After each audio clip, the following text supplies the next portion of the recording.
Good afternoon, all of you. How are you all? I hope you are fine. Yesterday we continued to discuss on our second chapter of science, that is acid, base, and salt. Yesterday we discussed on the different acid and base, and by a difference we discussed on the different parts, pH and other and indicators also we studied. And but today we are discussed on our next topic, salt. So first question is, what is salt?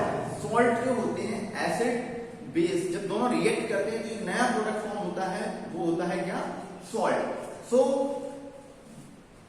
when acid and base react and form salt and water, this process is known as neutralization.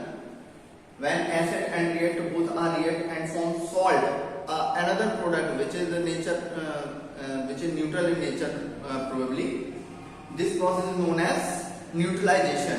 Why we call this process neutralization? Because जब acid base react करते हैं और जो product बनता है वो mostly क्या होता है? न्यूट्रल होता है नेचर में. Then the pH of the salt is always acidic, basic और न्यूट्रल. क्या होना चाहिए उसका पीएच? क्या हमेशा उसका पीएच सॉल्ट न्यूट्रल ही रहता है? इसको हम कैसे क्लियर करेंगे? उस सॉल्ट का जो पीएच है, एसिडिक भी हो सकता है सॉल्ट का पीएच. जैसे हमने एसिड का पीएच चेक किया तो बिलो 7 रहता है, बेस का अबव 7 रहता है और न्यूट्रल होता है 7 पीएच. लेकिन जब हम बात कर रहे हैं जो सॉल्ट फॉर्म हुआ सॉल्ट के पीएच की, तो उसका पीएच कैसा होता है? जो सॉल्ट मिलेगा उसका नेचर कैसा होगा? एसिडिक हुआ, बेसिक हुआ या न्यूट्रल हुआ? तो सॉल्ट है, न्यूट्रलाइजेशन की प्रोसेस हो रही है, तो क्या हमेशा जो सॉल्ट बनेगा वो न्यूट्रल होगा नेचर में? इसको हम कैसे क्लियर करेंगे? कुछ रिएक्शंस हम देखते हैं जिनसे हमें क्लियर हो जाएगा कि जो सॉल्ट जो हमें मिलेगा और सॉल्ट का जो हम पीएच चेक करेंगे, तो पीएच चेक करने पर हमको पता चलेगा कि उसका पीएच कितना है. तो हम क्या देखते हैं, उसके डिफरेंट टाइप का हमको सॉल्ट मिलते हैं. कुछ ऐसे सॉल्ट होते हैं जो नेचर में एसिडिक होते हैं, कुछ बेसिक होते हैं, कुछ कैसे होते हैं? न्यूट्रल होते हैं. ओके, तो ये सब कैसे होता है? हमने एसिड पढ़े हुए थे, एसिड में कुछ एग्जांपल दिए थे. कौन कौन से एग्जांपल थे हमारे?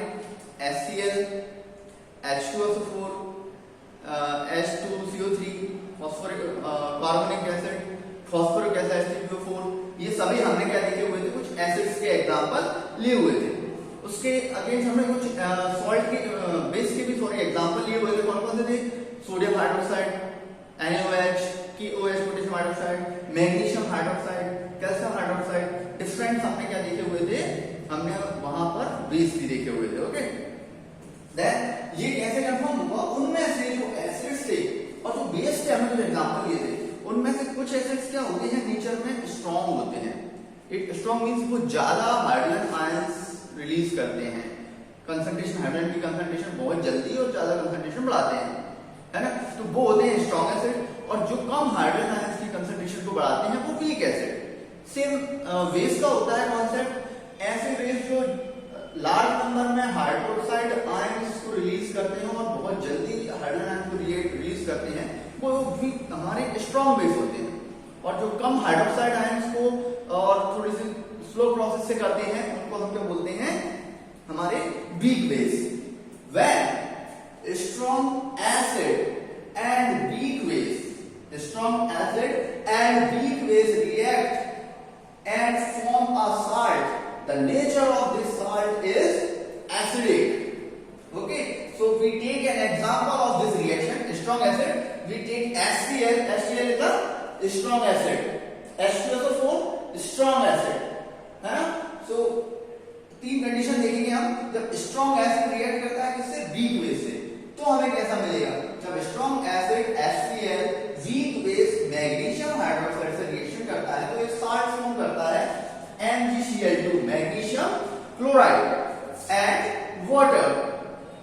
ये जो सॉल्ट फॉर्म हुआ है, यहां पर जब स्ट्रॉन्ग एसिड था और वीक बेस था, फिर जो सॉल्ट फॉर्म हुआ है उसका नेचर कैसा होगा? उस सॉल्ट का पीएच जब भी चेक करेंगे तो आपको बिलो 7 मिलेगा, है ना? इट मींस उसका नेचर कैसा होगा? एसिडिक. देन सेकंड प्रोबेबिलिटी, जब हमने क्या लिया हुआ है? वीक एसिड लिया हुआ है.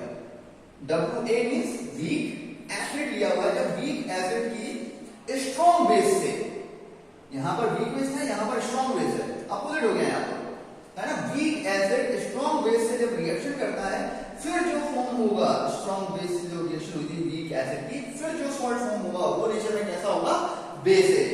हमने एग्जांपल में लिया हुआ है H2CO3 लिया हुआ है, कार्बोनिक एसिड लिया हुआ है ना, क्योंकि एक वीक एसिड है, और स्ट्रॉन्ग बेस लिया हुआ है सोडियम हाइड्रोक्साइड, है ना।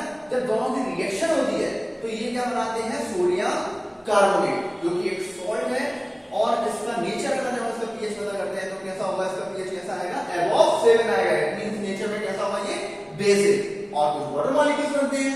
देन थर्ड प्रोबेबिलिटी इसमें होती है, यहां पर स्ट्रॉन्ग एसिड वीक बेस था, यहां पर वीक एसिड स्ट्रॉन्ग बेस था, यहां पर क्या होंगे, दोनों सेम कैटेगरी होंगे, या तो स्ट्रॉन्ग एसिड स्ट्रॉन्ग बेस होंगे और स्ट्रॉन्ग वीक बेस और वीक एसिड होंगे। दोनों ही या तो स्ट्रॉन्ग होंगे या फिर दोनों ही वीक होंगे। तो हमने यहाँ पर से एग्जांपल ले लिया है स्ट्रॉन्ग एसिड का, HCl strong base sodium hydroxide. जब दोनों की रिएक्शन हुई तो फिर हमें कौन सा सॉल्ट मिला, NaCl सोडियम क्लोराइड, जो नेचर में कैसा होता है, न्यूट्रल है। उसका पीएच चेक करेंगे तो कितना आएगा, 7। Okay, and water molecule form होते हैं तो ये डिफरेंट कंडीशंस हो सकती हैं। सॉल्ट जो न्यूट्रलाइजेशन की प्रोसेस से, एसिड और बेस रिएक्शन से जो सॉल्ट फॉर्म होंगे वो एसिडिक हो सकता है, नेचर में बेसिक हो सकता है, न्यूट्रल हो सकता है। ये किस पे डिपेंड करता है कि जो रिएक्शन हुई है उसमें एसिड स्ट्रॉन्ग है या बेस स्ट्रॉन्ग है, उनकी इस स्ट्रेंथ पे डिपेंड करता है। देन कुछ सॉल्ट के एग्जांपल हम डिस्कस करेंगे। उनमें हमने सबसे पहले एक एग्जांपल लिया हुआ है जो कि बहुत ही कॉमन है, NaCl सोडियम क्लोराइड। इसको कॉमन सॉल्ट भी बोलते हैं, टेबल सॉल्ट भी बोलते हैं। हमारे जो डेली फूड मटेरियल्स में हम यूज करते हैं, घर पे डेली यूज किया जाता है ना। इलेक्ट्रोलाइसिस, इसको एक प्रोसेस के थ्रू, इसका क्या करते हैं, इसको जब डिसोसिएट किया जाता है NaCl को, इसको इलेक्ट्रोलाइसिस किया जाता है, तो इससे कुछ नए प्रोडक्ट्स फॉर्म होते हैं, और उन प्रोडक्ट्स के क्या यूज होते हैं सॉल्ट से जो फॉर्म हो रहे हैं वो हम देखेंगे।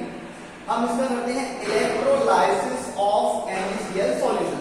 First, we prepare a solution of NaCl in water. Okay. Then, by the electricity, we dissociate the sodium and hydroxide ions. This process is known as electrolysis. Dissociation of ions by the electricity is known as electrolysis. So, we take a container and we prepare a solution of Na solution. NaCl का हमने solution लिया हुआ है, उसमें 2 electrodes लेंगे, है ना। एक पॉजिटिव चार्ज इलेक्ट्रोड होगा, जो पॉजिटिव चार्ज इलेक्ट्रोड होता है उसको हम बोलते हैं एनोड, और एक हम लेंगे हम नेगेटिव चार्ज। तो जो नेगेटिव चार्ज इलेक्ट्रोड होता है उसको हम बोलते हैं कैथोड। ओके, और उसको हम एक बैटरी से कनेक्ट कर देंगे, है ना। जो पॉजिटिव बैटरी का जो लार्ज सिग्नल जो होता है वो किसको डिनोट करता है, पॉजिटिव साइन को, और जो स्मॉल होता है वो नेगेटिव साइन को। या तो नेगेटिव वाला नेगेटिव इलेक्ट्रोड से कनेक्ट हो जाएगा, पॉजिटिव वाला पॉजिटिव इलेक्ट्रोड से कनेक्ट हो जाएगा। और सॉल्यूशन में बैटरी से जैसे ही हम इलेक्ट्रिसिटी फ्लो करते हैं, तो इलेक्ट्रिसिटी फ्लो करने पर सॉल्यूशन में जो NaCl प्रेजेंट है उसके क्या बन जाएंगे, उसके आयन बन जाएंगे। Na पॉजिटिव आयंस अलग बन जाएंगे और Cl नेगेटिव आयंस अलग बन जाएंगे। इलेक्ट्रोड्स क्या होते हैं, anode always attract negative ions. Positive electrode हमेशा नेगेटिव आयंस को अट्रैक्ट करता है, और इसके opposite negative electrode it means cathode always positive ions को अपनी तरफ अट्रैक्ट करते हैं। जो Na है पॉजिटिव आयंस ये हमारे कैथोड की तरफ मूव करेंगे, और जो Cl है नेगेटिव आयन को एनोड की तरफ मूव करेंगे, और वहां पर इलेक्ट्रॉन शेयर करके Cl क्लोरीन रिएक्शन करके क्लोराइड्स बनाते हैं और गैस की फॉर्म में बाहर निकल जाते हैं Cl2 की फॉर्म में। तो एक प्रोडक्ट हमारा क्या हो गया, Cl2 क्लोराइड। ओके, देन हाँ एक पॉइंट और है, NaCl सॉल्यूशन जो हमारा होता है उसको हम ब्राइन सॉल्यूशन भी बोलते हैं। NaCl सॉल्यूशन को हम ब्राइन सॉल्यूशन भी बोलते हैं। देन इसमें जो सोडियम आयंस प्रेजेंट थे, जो सोडियम आयंस यहाँ पर आ रहे हैं, ये क्या करेंगे, वाटर सॉल्यूशन है, वाटर मॉलिक्यूल प्रेजेंट है, तो एक रिएक्शन होती है, सोडियम आयन रिएक्ट करते हैं किससे, वाटर से, और क्या फॉर्म करते sodium hydroxide and hydrogen gas, H2 gas. So another product is NaOH and H2. Then we discuss on the uses of these different products. So we take first example H2 gas. So what is the uses of H2 gas? H2 gas is hydrogen gas used in industrial fuel, used as a fuel at industrial level. Okay. And second point, second use and different uses are there. Second use, production of ammonia fertilizers. ऐसे fertilisers को production में use होता है H2 gas का, जो ammonia से बनते हैं, जिनमें अमोनिया यूज होता है. Okay. Then we take second product chloride और क्लोरीन. जब हम क्लोरीन और क्लोराइड के यूजेस की बात करते हैं तो ये बहुत सारी जगह यूज होता है. कहाँ यूज होता है, कैसे यूज होता है? For water treatment. क्लोरीन का यूज किसके लिए होता है? वाटर ट्रीटमेंट के लिए होता है. मींस उसमें जो जर्म्स होती हैं, ये जर्म्स को किल करता है और गैस के फॉर्म में रिलीज हो जाता है. तो जो ड्रिंकिंग वाटर होती है, ड्रिंकिंग वाटर की सप्लाई होती है, जहां से भी म्यूनिसिपैलिटी का आपका जो फिल्टर प्लांट होता है, उसमें भी क्लोरीन का ट्रीटमेंट दिया जाता है, जिससे वाटर क्या हो जाएगा? जर्म फ्री हो जाएगा, है ना. तो वाटर ट्रीटमेंट के लिए यूज किया जाता है. ट्रीटमेंट उसको जर्म्स को किल करना. स्विमिंग पूल में यूज किया जाता है. स्विमिंग पूल में जो वाटर प्रेजेंट रहता है उसमें जर्म्स में बैक्टीरिया ग्रो ना हो, इसलिए उसका ट्रीटमेंट किससे किया जाता है? क्लोरीन से या क्लोरीन से इसका ट्रीटमेंट किया जाता है. और एज अ पेस्टिसाइड इसका यूज होता है. पेस्ट मींस स्मॉल इंसेक्ट्स होते हैं जो ग्रेन्स को खाते हैं, उनको किल करने के लिए इसका यूज होता है. तो ऐसे केमिकल्स को हम क्या बोलते हैं? पेस्टिसाइड्स. तो एज अ पेस्टिसाइड इसका यूज होता है. एज पे कुछ अदर प्रोडक्ट है CFC एंड PVC. CFC जो आपने देखी होगी, CFC मींस क्लोरोफ्लोरोकार्बन. आपने सुना होगा, ये हमारे रेफ्रिजरेटर, AC इन सभी में इसका यूज होता है. PVC भी सुना होगा. PVC पाइप होते हैं, पॉलीविनाइल क्लोराइड, जो हमारे घर में टैप कनेक्शन होता है, वाटर कनेक्शन होता है, वाटर की लाइन लगाई जाती है घरों में, वो पाइप हमारे कौन से होते हैं? Polyvinyl chloride pipe, PVC pipes. Okay. I hope आप लोगों को समझ में आया होगा. If you have any doubt so you can ask. Good luck.